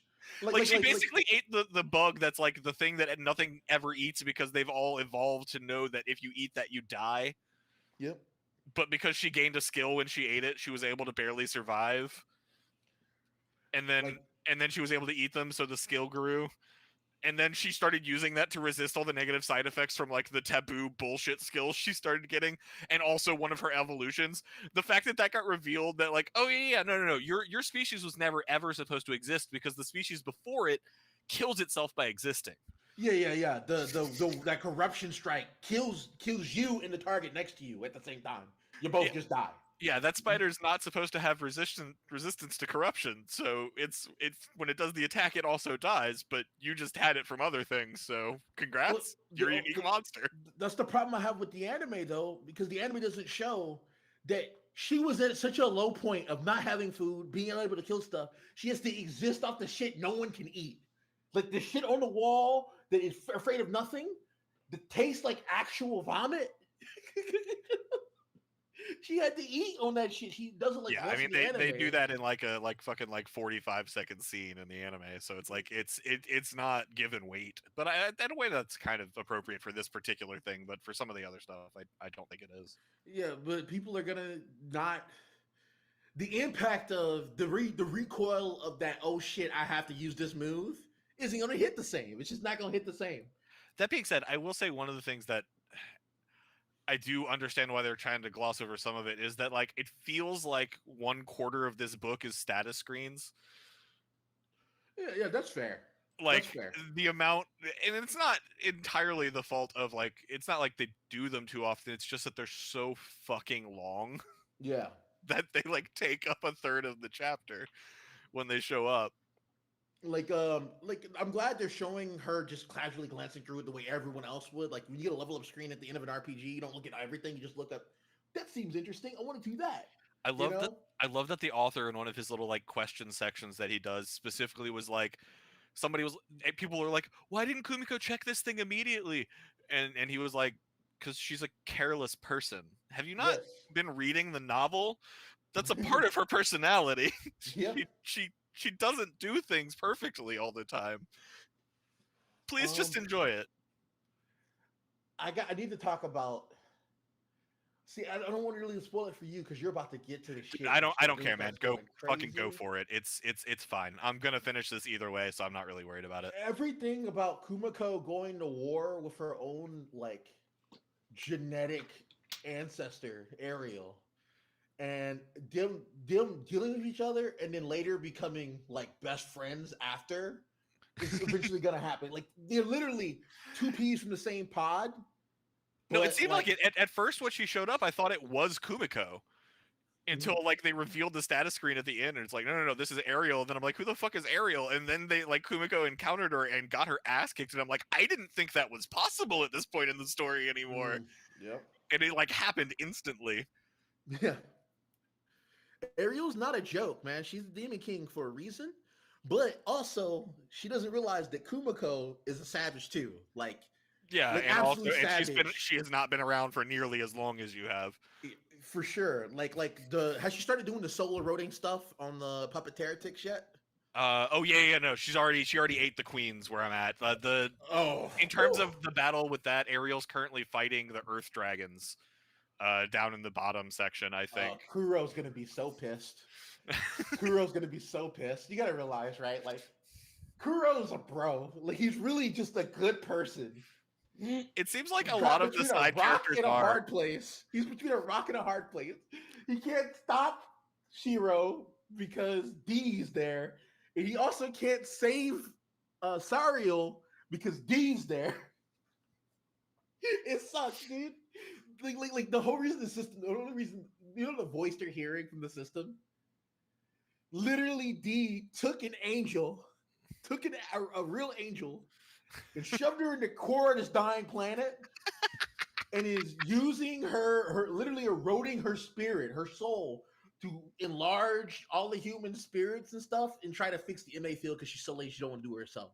So Serial, the literal system is enslaved, trapped, doing it. And Kuro loves Serial, but because he's there to manage the system and stop the world from ending, he can't do anything. like he is a field. He's a dragon god, right? So his natural aura, his field nullifies magical and spells and shit, right? But it's just not enough because D exists, and D really is. As much as she boasts, she is as grand as she says she is. Like if God exists and they're a moody, mean girl, then yes, that's D, 100%. Omnipotent God, D, right there. It's actually crazy though, because the way they set up both the politics between all the sides, and they just introduced Sophie in the anime, right? Sophie is a reincarnator, right? Everyone knows, whatever. Yeah. Sophie was born a vampire. Like, yeah, no, she just showed up as a baby in the Kumiko side. In the novel. Every part of that is great. She just showed up, like she shows up as the chick manipulating all of the drama in the school, like in the background, as part of Kumiko, like Shiro's and Ariel's and all their plans and shit, right? It's great. Like it's some fucking Ocean's 11 shit they're setting up there. But like pretty much I love like Kumiko becoming the divine beast that protects the city. Dude, no, that whole scene, like where she got out and then immediately goes on like a fucking spree of like, ooh, let's go to the mountains and eat all the fun mountain ingredients. Ooh, let's go fishing at the sea and eat all the delicious sea all creatures. Of the water dragons. All the water dragons just getting murdered. Yeah, no one can go in the ocean because of the water dragons. And she's just like, delicious. Yeah, she's just literally going on a fucking gourmet quest across the land because she's in the sun for the first time in the story after hundreds of chapters. There's a point comes out, and I really enjoyed this. There's like a coup in Sophie's, in where Sophie lives, right? There's a coup that happens to her parents, and she gets saved by their butler, right? And their butler, he's like the greatest, like he's a great guy, and he fucking dies saving her, and then gets brought back and all other shit, right? It becomes like her follower or whatever. But like Kumiko is just like in a tree demanding tribute from this town and watching what's going on because she's bored, right? Like watching the little baby because she's bored. Well, it's because they kept bringing her sweet things. Yeah. And she had tasted sugar like 6 times in this world. So like every part of that interaction and Ariel like basically adopting Sophie and all that, like it becomes fantastic, right? Like there's gonna be a part where I need to talk about Patimus, the Elf King. Yeah, we haven't really they've referenced the Elf Village a few times, but they haven't really gone into it. I think I'm actually about to get to like some Elf Village story in like 10 or so chapters here. But what's going on? What's up with the Elf Village? I'm not gonna touch on it too much because you don't have to worry about spoilers for me, man. I'm fine either way. I get it, but there are limits. I do want people to read this still, and I'm not going to spoil the ending stuff. But like, that guy is. You remember the Watchmen? You remember the Watchmen? You know how Dr. Ozymandias is the bad guy the entire time? In theory, yeah. I mean, he's the good guy and the bad guy. Depending on your view of the world, he's either the hero or the villain, I guess. That's Patimus. He like Kumiko figures out a way of extending his life via reincarnating in the other bodies, taking over other bodies. And he's been around forever, right? Like forever. Like he's in elf bodies. And he's been around so long, the elf bodies die of old age, and he reincarnates into another body and continues. That's how long Potimus has been around. That's dedication. 2, Potimus, or whatever, how the fuck you want to sue it, he's also hated by every other ruler, the human church, the guy who's the ruler of temperance, the Pope, who has 10 taboo, antagonistic to him. Ariel, the Demon King, antagonistic to him. Every person hates Potimus because he understands the fate of the world. He understands the technology.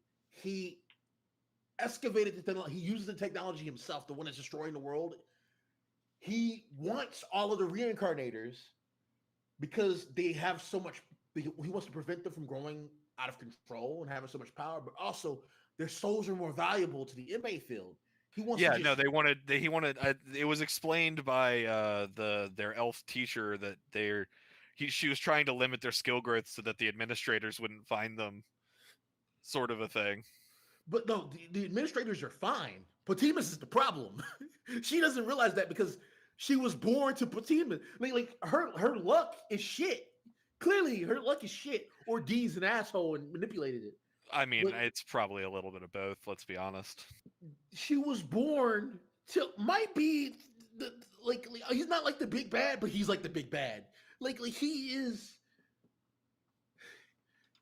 like, I hate elves usually, right? But he is like the Lex Luthor of elves. Like he's just so manipulative. It's so like, but he's not wrong. Like the problem is he's not wrong, but he's also horrifically wrong. You know what I'm saying? Like Lex Luthor is not wrong. We shouldn't trust Superman. He's not human. He's a god walking among us. No, that's always been kill us all. That's always been my main point. Lex Luthor is being incredibly pragmatic. This guy says he's from fucking space, and he's got powers that could destroy any man where he stands in an instant. Superman can. And you're like, oh yeah, let's fucking worship this dude and give him power and like governmental authority and shit. That I 100% agree with Lex Luthor. Not all of his plans. Some of them are bad, but 100%. No, I feel Lex Luthor. Yeah, like I get it. Like he's the Superman is great and wonderful, but he's accountable to no one. And if his policy tomorrow changes from humanity is great and let's protect them to I'm going to fuck in every individual human to death, there's literally nothing we can do about it. So like some countermeasures are in order. He could kill any man where they stand, just outright. It's unacceptable. Like this is how savage Potimus is, right? Potimus was basically born like a human, right? He was around before there was a system. All the technology, all the other shit. And he like did not want to die because the world is ending. And he somehow managed to create an entire race, move himself into whatever, create longevity, technology. All of the situation is both his fault, but also he also wants to prevent the shit from happening at the same time. Like, he's both a scientist and an asshole, but I can't fault him. Well, the two aren't mutually exclusive. You can definitely be a scientist and an asshole. Very easy. That is true. That is true. Yeah, I mean, cross any lines, but then be willing to fix them if you do. I guess it's not a terrible scientific. The ethics are somewhat squeamish, but I don't hate it. I mean, if you're a super genius and you have no ethics, I guess you become Potimus, so it's fine. But like everything about that character is interesting. Everything about the climaxes that are coming up is interesting. What the teacher has unknowingly been doing and bringing her students into the frying pan, thinking she's saving them. Yeah, I'm just confused as to the presence of the small, tiny Earth Dragon in the anime. She is anime original, light novel original. Murray is a real character, but she shows up hella late. Right? I figured it felt like a character that they were going to encounter much later in the story that they just were like added in. I'm like the fact that Murray wasn't taboo shit. Murray wasn't a dragon, right? Like she's not a dragon. So they just turned her into a dragon, I guess, because she needs to be powerful. But or like cute, I guess. I don't know. But the problem is also Murray kind of is taking up space that should be being handled by the backstory of a character who is born a male, is a male in their other world, and has been put in a female body. Their relationship covering how much of a crazy chick his little sister is, or how the fucking radicalized his friends have become. The scene, largely because it's like right past where the anime, like because of the side story, like pacing is so weird compared to the anime. Like the scene of like the king dying has already happened where they are, like before where they are in the Kumiko part of the story, but like hasn't happened yet in the anime in the side story part. Like just her little sister fucking murdering their dad because she's under a curse. Like, oh wow, yeah. That shit was intense. All the shit. It's just crazy how crazy that girl is, and the coups that are gonna have. Like. I'm afraid the enemy's never gonna the enemy has to hit on that, but like, I don't think they're gonna give weight to how crazy the side story gets. It's gonna get. You're gonna see it. It gets wilder, dude. Yeah, it feels like they didn't read the end of the side story. like there's gonna come a point when like both the prologue, the side story, and the future all collide in the narrative of the web novel when you're reading, and it's like drugs. It's like directly into your veins. It's literally all I'm waiting for. Is basically so that good. Moment. It's so good. Everything. Have you been introduced to another character, the mage character that is the one that's trying to become an apprentice? Of the one that absolutely. Around. That guy, the one that she's accidentally learning elemental magic from. Yeah, that guy. Oh my god. Holy shit, that dude is like preeminent. He's like he's like getting to the point where the strongest you can be as a human before humans evolve. I legitimately love that guy because like his idea of like he's like, well, I'm on house arrest. If I go back, they won't let me get back out, so I can't go back to get food there. I'll just eat whatever master's eating. Oh, it's horrifying poison bugs. Well, I barely survived. And I gained poison resistance, so now I can do that. I guess I can get skills this way. Because, like, remember, he was searching for a way to achieve greater than what he's got to. So this is perfect for him, right? No, he totally had that moment of fucking the brain Unglaus guy from Overlord, where he fights one of the main characters and is like, "Oh, everything I've thought was strong is a joke my entire life." Yeah, that guy has terrible luck. That Brain has always had terrible luck. He thought he was nice too until he pissed himself and he realized that he ain't good. No, the moment where he fucking cut, oh my god, her name's escaping me. Cut her fingernail and was like, the greatest moment of my life has been achieved. And he was right. Oh my god. Oh, yeah, that's perfect for him. Even though he's like was the only hope for that kingdom to hold that position. Yeah, and like they knew it, but like he fucked up and they were gonna throw him out, and he knew it and they knew it, but also he was too big of a military force to like pretend like they have to pretend like he's still a part of their thing to bluff with him, so they're not gonna do anything to him. I mean, what are they gonna do? Like challenge him? He'll kill you like almost instantly. I also love that part of the story though, when they're like everything can evolve, including humans, but the level required to evolve is different for each thing, depending on it. Yeah, the first evolution of hers that didn't go up at 10, I was like, oh shit. Yeah, they never really clarify. I used to think it's either the potential of the body or it's the lifespan of the body, right? Like goblins have short lifespans, but they can only extend it via level like evolving. Right? If you don't evolve, you die early. Humans live a decently long time. There are humans that can live to 100. So I think level 100 being a human for a human to evolve seems fair. Almost impossible, but seems fair, right?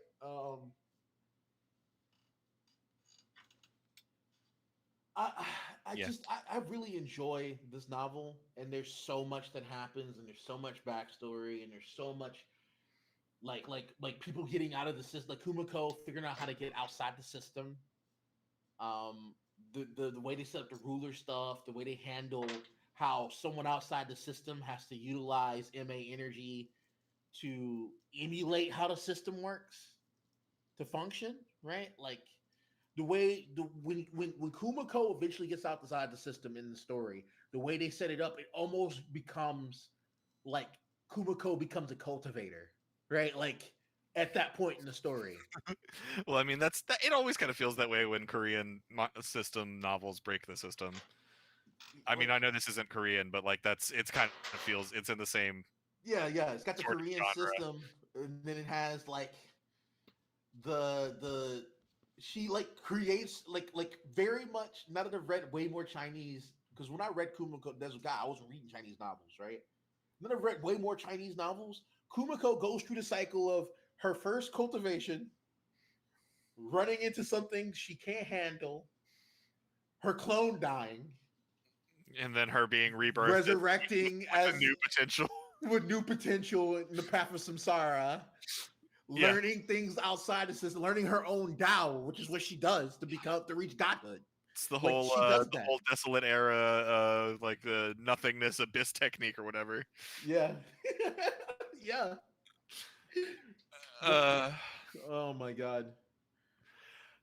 Yeah, it's a good novel, and props to the anime. If for no other reason, then I don't know if I honestly would have picked it up because I was turned off by the writing style, and the show helped me understand the allure of the series. So I will give it credit for that, and all the things that we've talked about that it's doing right. And if you do want to read it, the light novel is happening. The light novel is a little bit different than the web novel. The web novel is good, but it has some translation issues, and it had to jump between translators, and there was so a lot of the earlier translators, it was clear that English was their second language, and they were using it to practice. Yeah, just like nothing wrong with that, though. There's nothing wrong with that. The effort is effort either way, and I appreciate the ability to read the story, so I'm not complaining if I when I was reading it week to week, way back when I was a young man, a junior of the F5 sec. Yeah.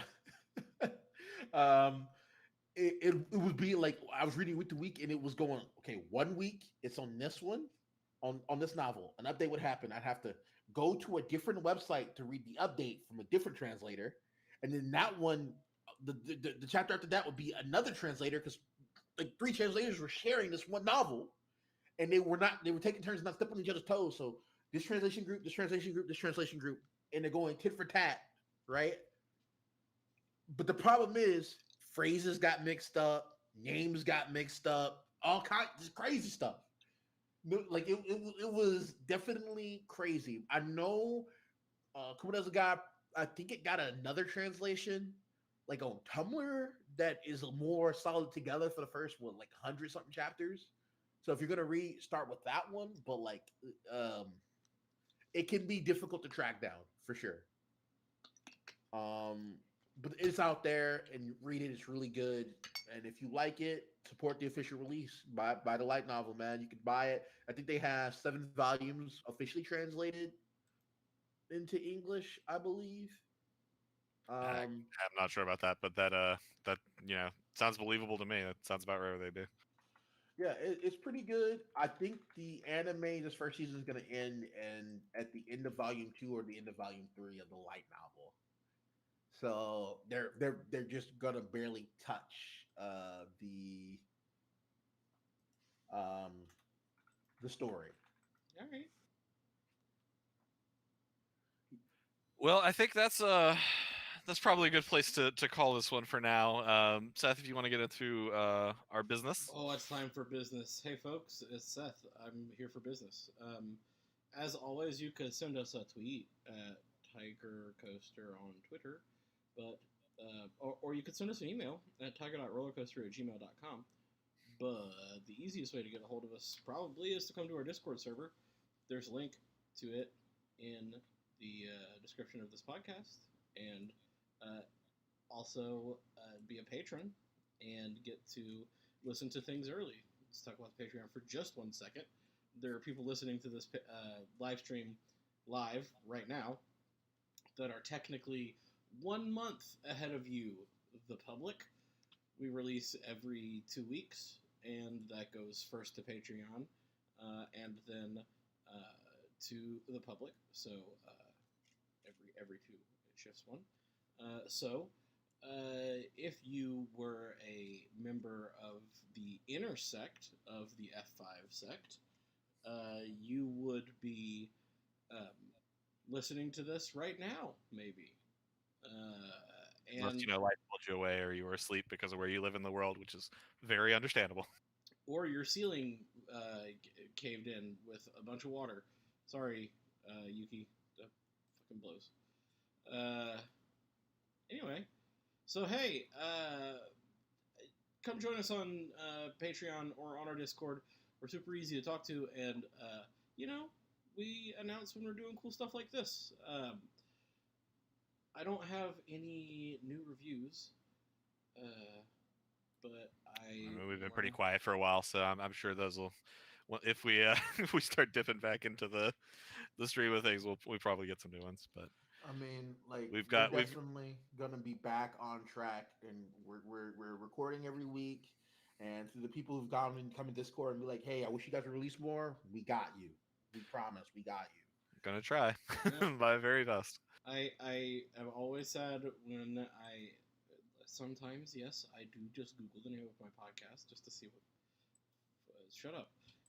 But one time I searched and I saw a Reddit thread that was like, "Hey, whatever happened to the Treading the Path of Heaven podcast?" And I was like, "Oh man, I fucked that up." So yeah, that's what we're trying to overcome. We are trying to record at least weekly, and by releasing bi-weekly, we will necessarily have a backup of episodes. So yeah, hopefully we'll be able to get some consistency out at least for a while, unless the world drastically changes again in the next month or two, and we'll deal with that as it comes. Boy, will we. All right, folks. Well, thanks again for listening to Treading the Path of Heaven. I'll hand it over to Kenny for. Well, actually, no. What didn't we get to talk about? What's stuff that needs to be? I mean, we didn't even get to talk. We didn't even get to talk about like any of the %LW bullshit. Oh, dude, yeah. The marking, basically the gift from D she gave to all of her reincarnators, letting them get full healing on level ups, is that % E thing she added to their statuses. Something that can't be removed, and it is a wonderful boon that has kept Kumo alive hard. We didn't even get to talk about how important appraisal is in social situations and like the faux pas of using it on people. Oh yeah. You just undress people with your eyes for free, like it's insane. We didn't get to talk about. I didn't get to talk more about Wrath, because everything about Wrath is great, and if you read the official release light novels, the volume 9 literally just got to my man Wrath. So enjoy that. Please enjoy that. That character's great. I also didn't get to talk about the secret city of warriors that have learned the truth of the world and don't want to participate. It's incredible. Like it's like you reach a certain level of power and then they just kind of vanish. They just don't want to deal with it anymore. They live together in peace, away from everything. It's incredible. Oh hey, fuck this! Sounds like we didn't even get to talk about. Yeah. I didn't get to talk about the fun interactions of Balto, high level demon in the Demon Lord's army, watching Shiro mess around and do stuff with the Demon Lord, and he doesn't realize that she's secretly like the most powerful thing there. It's great. Every interaction Balto has with watching Shiro move around is gold. It's gold because he doesn't know, but yeah, a lot of the great part of this novel is knowledge that like you can figure out with the pieces shown in front of you that the characters either are too like haven't taken the time to put together or like are missing a piece for. It's they do a good job of presenting information in different parts of the story. the story likes to switch POVs, right? Like it really loves to show POVs, and when you see like there's a point when she came out of the labyrinth into that war zone that was happening, that battlefield that was happening, and just wrecked house, like, and seeing it from the POV of regular humans, and Julius, the hero. Poor Julius, man. He didn't know what he was getting into. It sucks for him. We didn't even. Oh man, we didn't even get to talk about like the fact that all the side stories have their own naming conventions. So you've got like Kumo does God side story S28. Yeah, yep. Ugh, that sounds miserable. This is K3. This is Y2. They're different timelines, man. He probably had to do that for himself so he knows what the hell is happening. Because you got to realize, like each timeline, you think, oh, it's just like, I don't have to read that as a side story. No, side story is wrong. That's just the story, guys. You just got to get to it. Yeah. No, it's not side story. It's Shun's story. We didn't even get to talk about. There's one more, and I know it. That's like 7, but I believe you're probably right. Oh man, I didn't get to talk about how Shiro takes the scythe, the scythe from her when she's reborn. She takes the scythe from her old body and turns it into the weapon she uses in her Shiro form, and it's incredible. She creates this 6 scythe that's actually the scythe of her old spider's body. The fucking forearm sides. And then like she's in a human, like she always wanted to get her humanoid, like a humanoid body, so that's why she became an arachne, right? Yeah, she kept going on the evolution train. The problem with being an arachne is the human body sways around and fucks shit up. It's awful. And it's actually like not even that important, believe it or not, to arachnes. The human shaped version is meant to lure people in. It's like it's not important. But in her like god form, she looks like a human, but she still has all of the spider eyes. But the spider eyes are in her irises. So she keeps all of the evil eyes, and it's sick. We didn't even get to talk about the evil eyes. Oh yeah, all the evil eyes. See, I knew you had at least one. It was 2. The answer was 2. You had more. Oh Jesus, no! She gets the ability to get evil eyes, and she's like, oh man, how am I gonna only pick 2? And then her other brain is like, yo, you're a spider. You got 8 eyes. Amazing. What are you, a genius? God damn. Boy, the evil eyes are so fucking OD, but like the new ones she has to make when she's outside the system are so much more sick. The system ones are so sick. She got one that turns you to stone, one that curses you, one that like she has an evil eye of death that just straight kills you. Like it's super sick. I mean, hey, those corruption effects. Evil eye of certain death. The evil eyes are all sick, and all of her moves are sick. Like honestly, like she is. I hate spiders, but I love Kumiko because like if a spider could cultivate, this would be the most terrifying thing ever. Yes. Yeah, I love how when she's come out, it's established that her morality is very. I'll save you unless you attack me or offend me. And that's her being nice because, like, and that's crazy for a Japanese protagonist to be like that. Yeah, right. Like, no, it's wild. It is her very gray sliding into black morality is like fascinating in a Japanese MC.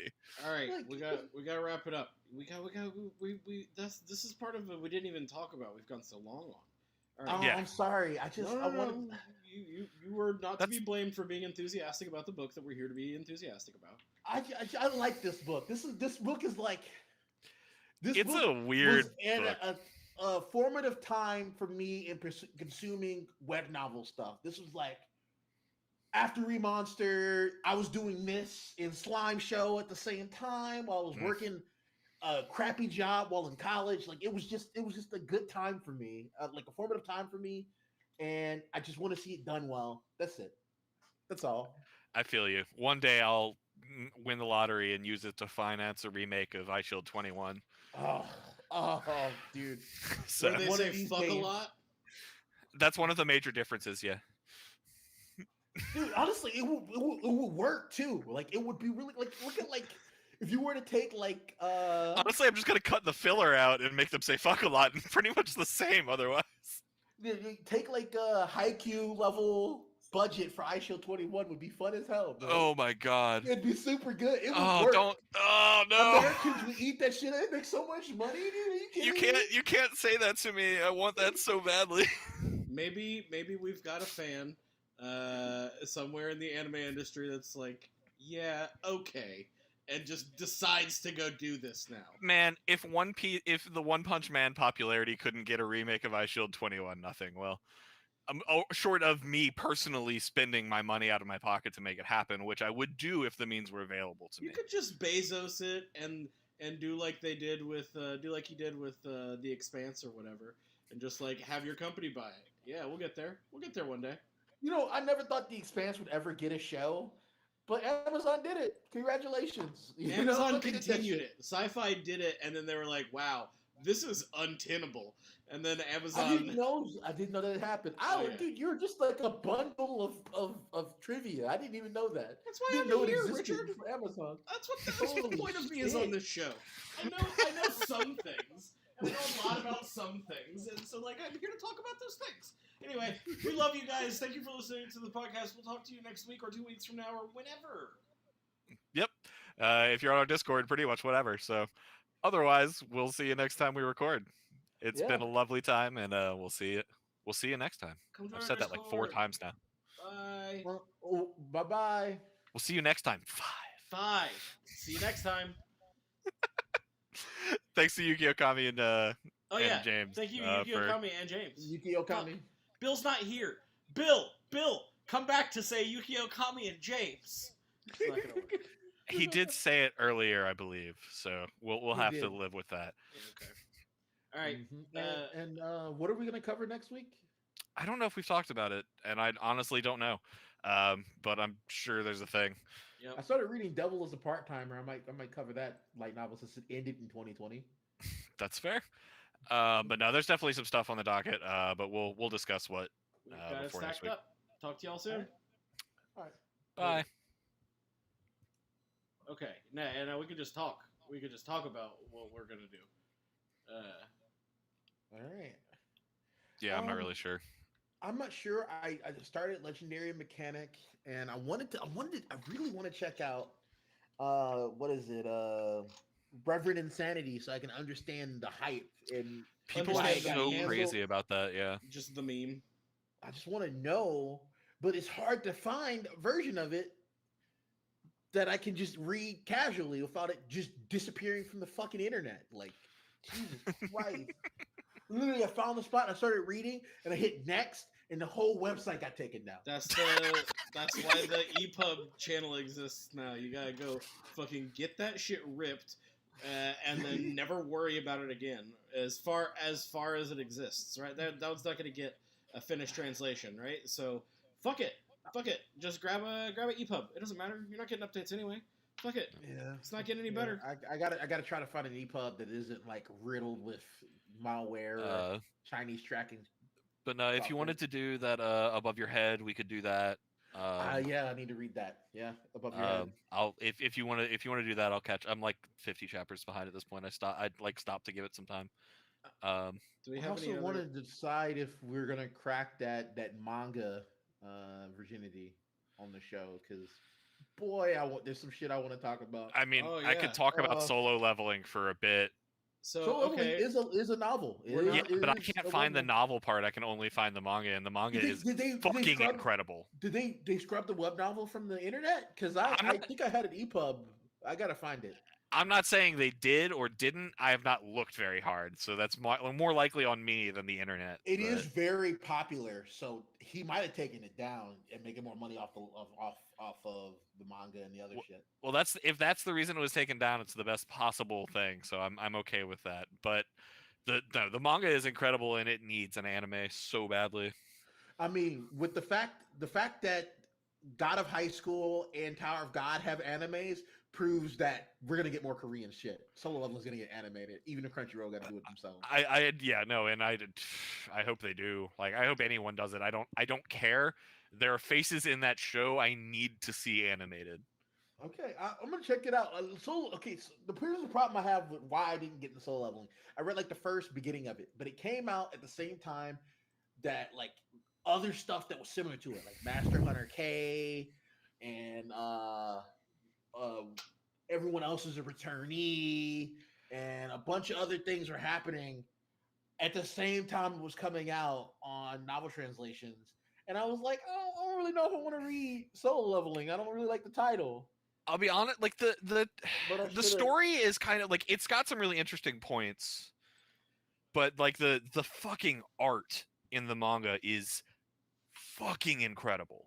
Like top tier shit. I will say if we don't want to do a new book next week, we could always do a Knights. Cultivation Iron Man, while not listening to the stream, says that he just listened to the 9-star Hegemon Body Arts one.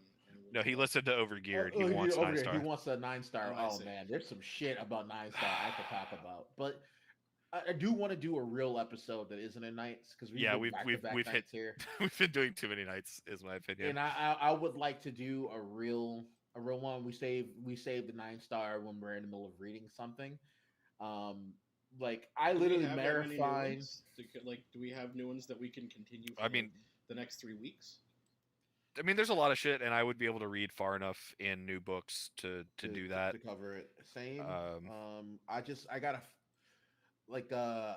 I watched the with Tordana. She got me to.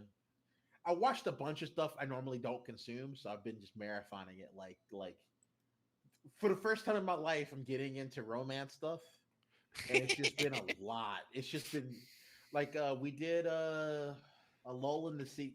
We did a lull in the sea, and it really got me. So then I just started reading more romance stuff. Like I've read all of Love Shinibyo and Other Delusions. I read all of that, and like that was fun. That was say that really word fun. again. Did you say Shinibyo? He said Chunibyo. Oh, okay. Yeah. Love Shinibyo and Other Delusions. It was real cute. And then I started reading March Comes In Like a Lion. I've read all of that up to its current thing, and I watched the anime right after. And so the anime is a perfect 1-to-1 of the fucking manga. I watched and it was the most lovingly crafted anime I think I've watched in a long time. I've watched like 2 episodes of that, and I was like, this is really good. And then like I just never picked it back up again. Dude, if you like, it's one of those like it's a slow burn, and then it just takes over, and it's incredible. The animations is sick. The story, the character development, the situation is so good. It's so I can't sing its praises. How good the manga. There's a reason why this manga wins every award every year. I get it why it wins everything. Oh, I mean, it's a fucking art piece. Like it's clear it is. And she's working with like an actual 9-dan who at the end of every chapter he writes like an expose at the end of every chapter that you can just read about things that are happening and whatever. And like the love story is great, and the pain and the adaptation and the art, it's all good. And it's done by a lady who she did Honey and Clover or whatever, right? But she's also still anonymous. So no one knows what she looks like, but she's this award-winning. That's beautiful, man. Somebody, I mean, like, it's so clear that they care about the art. Like, that's awesome. They care. It's so good. Like in reading, like I couldn't talk. The literally the president of Shaft was personally calling her every night and asking her opinions, and then she drew them a page by page how she wants her intro to be, and then they just did it the way she wanted. And I'm like, why can't every company do this? Yeah, Chihayafuru like became one of my favorite animes when I watched it. So like I'm not gonna write. Really good. That story's so good. It's a show about Karuto. Why is it so good? Donna got me to watch that. I was out recently. She got me to watch all of Chihayafuru. I'm so glad that there's one other person in my life that's watched that show. That series is so good. That fucking like Sonohana. Like I start like I've gone and listened to actual like I've watched karate competitions to hear the fucking people. I don't give a shit about the game. I just want to listen to the fucking poetry readers just read. I'm gonna be, you know how you like Shihafuru and you like Raku. You got me into watching Rakugo. Yeah. March comes in like a lion is Rakugo, like Rakugo tier. Watch it. Please, it's on Netflix. Sit down with friends, watch it, and it's both. It's heartbreaking and heartwarming at the same time, and it's just slice of life. It's slice of life. There's a part. The season 2 is like the most intense coverage of what bullying does to people I've ever watched in an anime. Good stuff. Oh my, it's so good. And I want to talk about it so bad. Let's talk real quick about streaming stuff. I think that this worked really well for this purpose. The live stream chat box I don't think worked right the whole time. It's got object as some people's names. So I don't know. We'll figure out. I have to play with it and take a look. Also, we had about a 4-minute delay during the show. That's probably either a setting they have in Patreon, or they just don't have the bandwidth to do no lag. It's Google or it's YouTube Live is the format that I had. You're doing YouTube Live? Yeah. And you're doing it as a private, right? Yeah, doing it unlisted. That's the only way I could figure out to do it with, like, not that anyone who is listening would like share it with other people, but like there's no real good way to, aside from making a new account every time to host them, because you can't meter the Twitch one. You can't meter Twitch behind your Patreon. You can't do it. You can't make a private Twitch either. It doesn't seem like. So I'm in a weird middle spot where I don't know exactly how to do it. But my computer says no. You have to do ultra low latency. You have to turn on ultra low latency. It's actually an option in YouTube live stream. Oh, you have to enable. I'll do that. Normal latency, and then